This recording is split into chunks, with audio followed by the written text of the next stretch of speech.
I'm going to get right to Chip Roy because he's on a tight schedule here. So let's go to Chip now. Hello, Chip. How are you? Glenn, I'm doing great. Great to be on.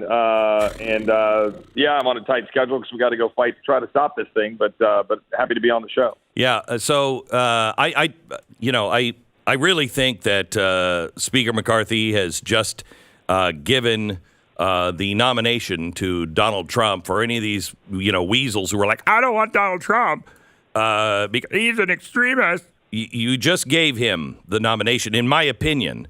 Not that Florida, Ron DeSantis is going to agree with this deal, but nobody's going to trust the Republicans after this. We gave you the benefit of the doubt, McCarthy, and this is what you return? It's what, $4 trillion or is it $6 trillion that they can raise the debt ceiling up to in the next couple of years? Well, let's just take it piece by piece. I mean, look, you're right that this is, I think, a terrible quote unquote deal. And for your listeners out there who are smarter than the average listener, what we get is a date certain for a debt ceiling increase, January 1st, 2025. There is no actual dollar amount. So what that means is you essentially have an uncapped increase in the debt ceiling to a date certain. That date certain happens to fall in the middle of a lame duck Congress, by the way, right? Or a lame duck presidency if we're lucky. What do we get for that probably $4 trillion of additional debt or more, depending on what happens with it being uncapped and able to be potentially extended? We get, at best, in my opinion, if I'm being as generous as I can be to the people that negotiated this, is a 2-year freeze in spending. A 2-year freeze in spending, roughly. It might go up a little, might be down a little, but it's basically a freeze, truly. And that's only for 2 years of actual caps. And for that, you're going to see a slight bending of the post-COVID curve. Now, what does that mean? You'll see in the Wall Street Journal, and you see all these people out there saying, they're bending the curve. This is historic. They're flattening it. Yeah, we heard all that same crap during COVID, by the way. This is just taking the post-COVID spending and freezing it for a couple of years while we continue to feed the beast, the federal bureaucracy, and we do nothing to end the IRA subsidized unreliable energy. We have minor work requirements. We basically increase the age for SNAP and TANF from 49 to 54 and call that a win while not touching Medicaid. We have no REINS Act pulling back the regulatory state. We get something called an administration pay-go to offset the cost of regulations, but they can waive it, which means it's nothing. We uphold the student loans and punt it to the courts to make the decisions about the $500 billion of picking winners and losers in student loans. The IRS stays expanded, minus basically $1.4 billion. You really can't make this up. And with all due respect to the leadership, they say it's historic. They miscalculated. They slipped into their old ways. I am going to meet with them today. I'm going to keep fighting. I'm trying to make it clear that I'm trying to give them the benefit of the doubt that this wasn't sinister, that they just slipped into their old ways and they're like, well, we got to do a deal. Yeah, you can't do that. The no votes are mounting. And if you're a listener out there, make sure every one of your members of Congress know, get their voice. Your voices need to be heard. Vote no on this. We can still kill this and start over and do the right thing. I mean, I'd take this if you had the REINS Act, but you got nothing. You got nothing. You have no reins, if you will, on this horse that is just being whipped to death in spending. Correct. I mean, that is 100% correct. We got out of the deal that we did, Limit, Save, Grow, for a $1.5 trillion debt ceiling increase into early next year. We got a lot of really good things. Now, look, I'm not saying whether I think we could have gotten every single piece of that. I understand we've got to negotiate. I think that was the right starting place. But you tell me you're going to go jack this out 2 years to almost $4 trillion, and you're going to get literally not one actual full thing on the list of stuff we put in the Limit, Save, Grow Act. Not one thing. Everything was like some fractional piece of something on the list so they could say they did something, right? $1.4 billion off of the $80 billion of the IRS, and then say, see, we did something for the IRS. No. You left $78.6 billion of expanded IRS in place over 10 years, and you're trying to sell that to me as a victory. That's just not correct. This is old swamp thinking. This is a course correction. Let's just cut the crap. Old swamp thing. Nothing is changing with the Republican Party because the leadership, they're all swamp monsters. They're all swamp monsters.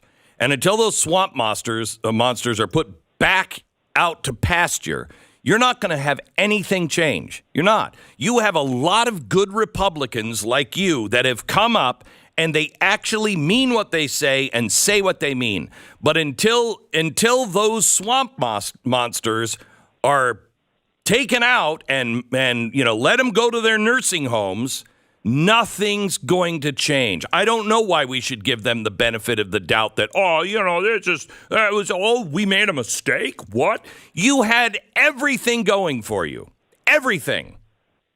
Now what's going to happen? The president made a deal. He compromised. Now the Republicans it's just these extremists holding hostage the Republican Party. It's the same thing over again. Yeah, Glenn, look, I agree with every word of it. Just make sure I'm being very clear here. I personally think this was a complete and total sellout of everything that we accomplished in January, everything that we did in the first Limit, Save, and Grow Act, and everything we accomplished with H.R. 2. You're right. I think it is a betrayal of the power-sharing arrangement we put in place that would protect the Republican Party to make sure we could advance the ball forward.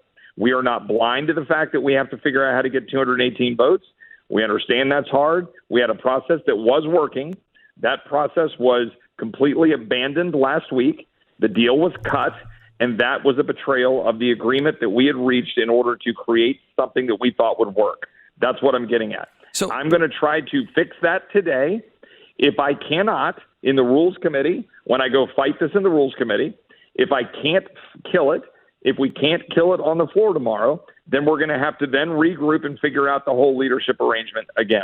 Yeah, I was going to say, you got it. McCarthy, I gave him the benefit of the doubt. I wasn't for him. I thought he was a swamp monster. And just last week, I'm like, you know what? I think I got to give him credit. He's playing this very well. Now, he's just betrayed me. Again, I give the benefit of the doubt to the Republican, and they just shiv me in the chest. So I want to be as clear as I can be. This is not the end of this. This is the process that we started in January. We showed that you can govern conservatively and win. We did it. We were doing it. They abandoned it. Yep. It is our job now to course correct. Again, I've got not to quote Rumsfeld, an old Bushian, but you go to war with the army you got. Look, the bottom line is we were winning and we were demonstrating how to govern conservatively. So we're going to go do that today. We're going to have a press conference in 45 minutes. The 20 are strong. There are others that are with us. We are going to make our message be loud and clear. I'm going to make my message loud and clear in the Rules Committee, and then we will keep moving forward, trying to earn votes and try to build up where we need to head to do exactly what you just said. We got to make sure the American people are inspired. What I was trying to tell Republicans here is if we lose, and we lose the vote because we get rolled, make it be the Dems and the squishes in our conference that roll us. Yes. Don't go and roll and cut a deal and then go try to sell me that it's not, selling me out, because that's what they're doing. They're trying to snow me. Always. They're trying to snow the American people and say, "Oh, this is a great deal." Always. It is not. That chart that's going around that I've put out on my Twitter account and social media, where I make very clear the side-by-side comparison of where we were and where we ended up. And it's not even close. No. I know you have to run. So what do you want the American people to do? Anybody who still, honestly, I don't know how many times you guys can say, call your congressman, because, really, we have. Well, let me back up and just say, for 5 months, we actually were winning. H.R. 2 was, in fact, an historic position for Republicans to take on the border. The first Limit, Save, Grow Act, that was a pretty historic bill. So now they abandoned us. They failed. They cut a bad deal. It hasn't been passed yet. Just get involved over the next 48 hours. Make sure every Republican knows this is a bad deal. Make your voice heard loudly. Do it on social media. Do it to their offices. We're going to fight up here and then we're going to regroup and figure out what the next step is to hold the line and make sure we're going to get our leadership arrangement such that it's reflecting conservative principles again. I promise we're going to keep fighting. Okay. The 20 aren't flinching, Glenn. We're just starting. Good. Love to have you and anybody else in that 20 that would like to come in and talk tomorrow about the progress, because we have 48 hours. I'd love to have you back tomorrow, Chip, and just give us an update. Okay. Thank you. Happy to do it. Either I'll do it or someone else. You got it. Glenn. Thank God you bless. so much. Bye-bye. That is the problem. We do have people in there that are really fighting hard. For the first time, I think we have 20 people that will stand. But it's all these mamby-pamby, wishy-washy. Look what the left has done to the country. Why? Because they will sell out every principle they have. They don't care who they stand with. And they're standing with Marxists. Well, I think we should give them some more money. I mean, I don't want to be an extremist. You're being an extremist. You're standing for the Constitution. What is wrong with the American people? When did the Constitution, the longest running Constitution in all of the history of man, the average Constitution lasts 17 years.